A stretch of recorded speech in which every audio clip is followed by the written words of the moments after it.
All right, let's dive right in, shall we? Today, we are tackling an absolute giant of American literature, Herman Melville's Moby Dick. We're going to chart a course right through the heart of this epic story and explore how what starts as a simple sea adventure spirals into a dark, deep descent into madness, all driven by one man's all-consuming obsession. It's probably one of the most famous opening lines ever written. But here's the thing, it's so much more than just an introduction. It's our narrator, Ishmael, personally inviting us to join him on a journey. A journey that starts out as a search for adventure, but well, it becomes something far, far more profound. So, here's our game plan for today. We'll start with why Ishmael feels this pull to the sea in the first place. Then, we'll get into a really incredible friendship that challenges all kinds of prejudices. And from there, we plunge right into the madness of Captain Ahab's quest. We'll face the terrifying symbolism of the whale itself before finally charting the tragic end of their doomed voyage. Okay, so let's start right where the book does, with that powerful call of the sea. This first part is all about that feeling, that universal human need to just get away, to escape. It's what sets our narrator, Ishmael, and this whole massive story into motion. You know, Ishmael isn't just out of cash and looking for a job. He's in a dark place. He's got this deep spiritual gloom that he calls a damp, drizzly November in his soul. And he feels like the only cure is the ocean. He needs the wholesome exercise and pure air of a whaling ship. For him, the sea isn't a workplace. It's his last resort. It's salvation. And here's where things get really interesting. From Ishmael's point of view, this isn't even really his choice. He doesn't think he's acting on his own free will. No, he believes this whole journey was decided for him, that it's all part of some huge cosmic plan. He's just playing his small part. And that tension between fate and our own choices is something that hangs over this entire story. So Ishmael's on this personal mission to fix his own soul. But the story quickly blossoms into something much bigger, something about all of humanity. And it really centers on one of the most amazing and, well, unlikely friendships in all of literature. So just imagine Ishmael's surprise, his outright shock, when he meets his new roommate, Queequeg. For a guy like Ishmael, Queequeg is everything he's ever been taught to fear. He's a tattooed harpooner, a so-called cannibal, who sells shrunken heads and worships this little wooden idol. He is the definition of a savage other. But then, this happens, and it's one of the first really profound moments in the book. Ishmael manages to look past that terrifying surface, and he sees something totally different.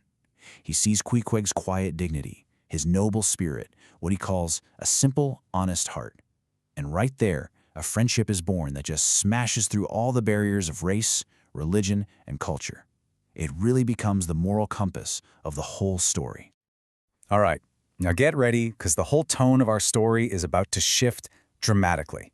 The warmth of that friendship we just saw is about to get overshadowed by something very, very dark. We are finally going to meet the captain of the ship Pequod. We are going to meet the unforgettable and terrifying Captain Ahab. Now the crew, Ishmael and Queequeg included, they all sign on for what they think is a totally normal whaling voyage. You know, a few years at sea, hunt some whales, get rich. But from the second Captain Ahab finally shows himself on deck, this grim, looming figure with a leg made from a whale's jawbone, they feel it.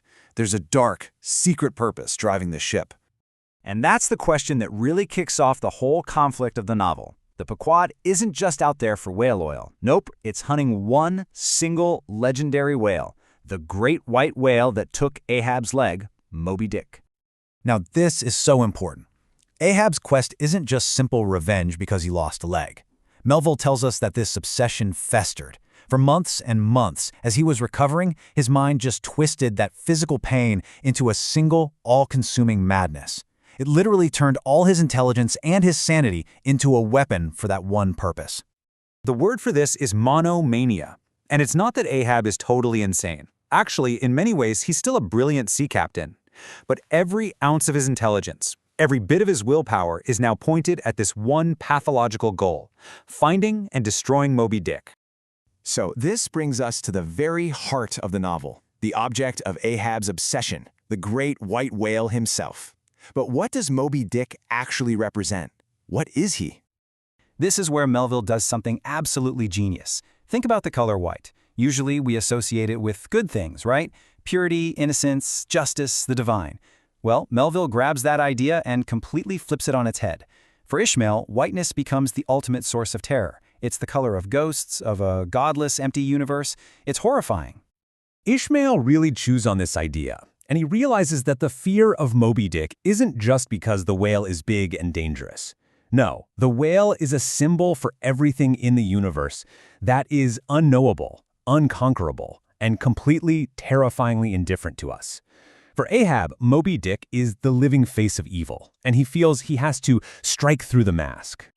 So you have this inevitable collision coming, Ahab's single-minded obsession against this vast and different universe. And that brings us to our final section, where we see exactly how one man's obsession seals the fate of every single person on his ship. You see, Ahab is a master manipulator. He's smart enough to know his mission is completely insane. And to pull it off, he has to bend his entire crew to his will. He can't just order them to go on a suicide mission. He has to reshape their reality, and he starts to see them not as men, but as tools to be used for his dark purpose. And here's exactly how he does it. He uses the dangers they already face every day. He uses their total isolation from the rest of the world. Then he uses the sheer force of his personality, this magnetic, almost supernatural obsession, to just mesmerize them. And finally, he gives their greed a target. He nails a gold coin to the mast as a prize. He buys their souls for his hunt. And of course, this leads to the ultimate awful tragedy. In this epic fight against what he sees as a malevolent universe in the form of a whale, Ahab causes the total destruction of his ship, his crew, and himself. Everyone dies. Everyone except one person left to tell the tale, our narrator, Ishmael. And this line, this perfectly captures Ahab's final furious moments. He's tangled in his own harpoon line, being dragged down into the sea by the whale.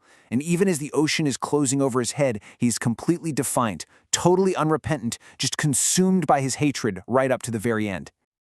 And that's really the question the novel leaves us wrestling with. The whale is, without a doubt, a powerful, destructive force of nature. But is it evil?